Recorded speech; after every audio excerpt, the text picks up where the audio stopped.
Professor Dr.Ing. Dr. Sc.h.c. Bacharuddin Jusuf Habibie. Bacharuddin Jusuf Habibie is a human being with a myriad of names. The Daily Signer Harapan dubbed it the symbol of the 21st century. The U.S. magazine, Christian Science Monitor, called it the symbol of Islamic progress. Nickname Mr. Crack was given by scientists because B.J. Habibie was the first person in the world to show how to calculate the sequence of plane cracks down to the atomic level, crack propagation on random. His brilliance is shown by various discoveries in the field of aircraft construction which are immortalized by his name: the Habibie theory, the Habibie factor, and the Habibie method. His reputation was also confirmed by the awarding of Theodore von Karman, a prestigious prize for the aerospace world, in 1993. Habibie is also nicknamed the Big Spender, because his technology-intensive projects are expensive and consume the state budget. Habibie was born in Pir, South Sulawesi, June 25, 1936.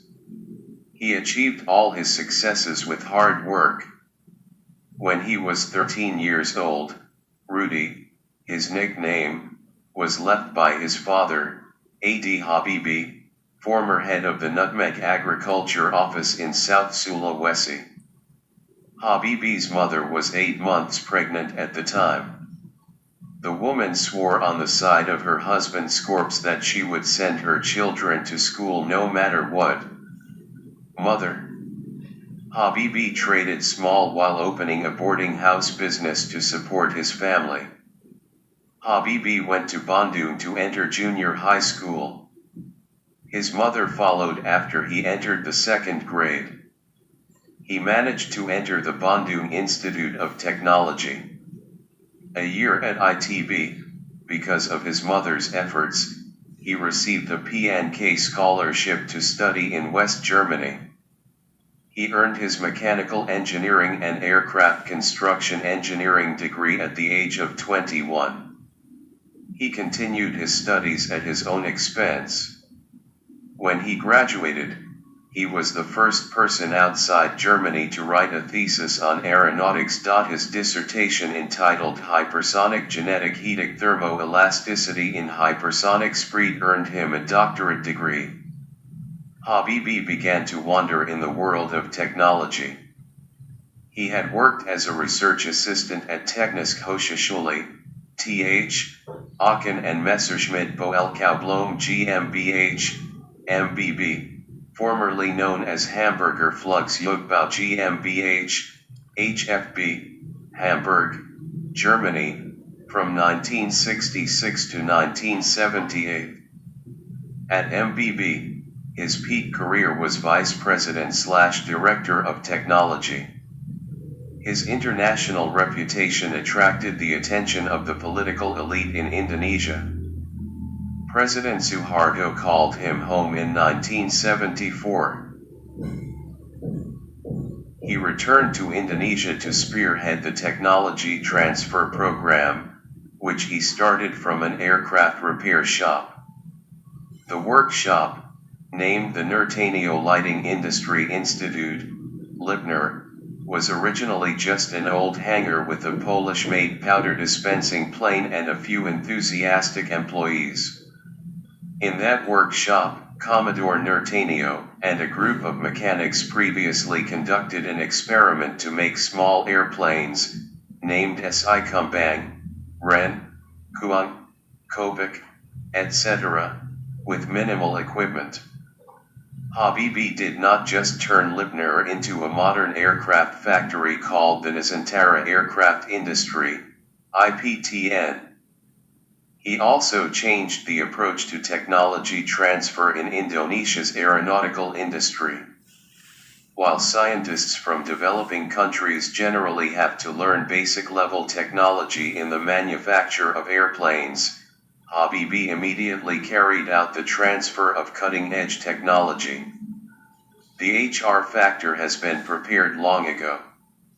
In February 1969 in Jakarta, he and Sudadai Suparlan, director of the Directorate General of the Aviation Industry, discussed the departure of Indonesian scholars to Germany to learn how to build airplanes.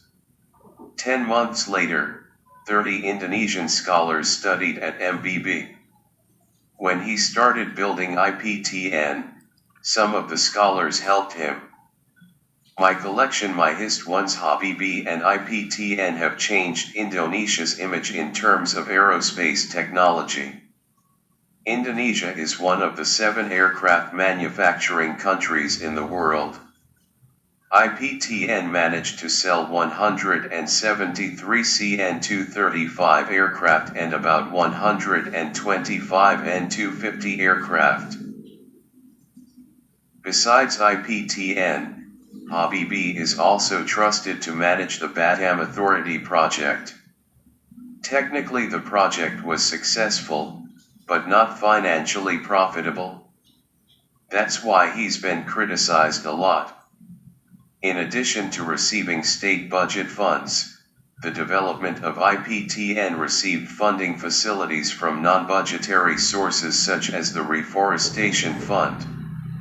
When the criticism grew louder, Habibie had to look for other alternatives. When he was about to run a project to build a 100-seater jet called the N2130, 1997, he was trying to find development funds of $2 billion by selling shares. The 1998 economic crisis forced the government, at the insistence of the IMF, to cut funding for lighthouse projects. IPTN also fell and threatened to go bankrupt. In addition to taking part in technology, Habibie is also noted for maneuvering in the political world. Hasri Ainun's husband's trail in politics began when he was elected to chair the Indonesian Muslim Intellectuals Association, ICMI, which was formed in 1990. Many ICMI administrators have become ministers or officials.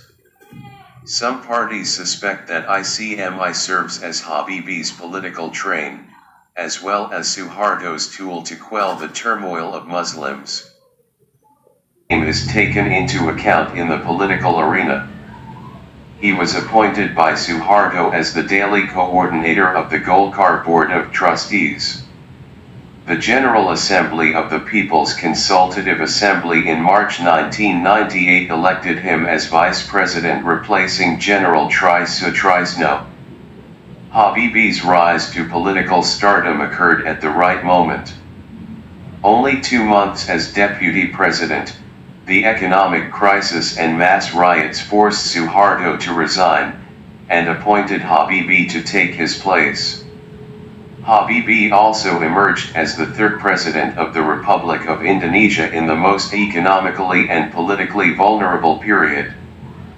The era of Habibie's leadership was marked by several positive developments from a democratic point of view, for example the granting of freedom to establish political parties, freedom of the press, and even giving the people of East Timor the freedom to choose to be independent or to remain with the Republic of Indonesia. According to the results of the referendum, East Timor also chose independence. Habibie only served as president for a year and 6 months. In October 1999, Habibie's responsibility as president was rejected by the MPR. He also resigned from politics, and founded the Habibie Center, a non-governmental organization,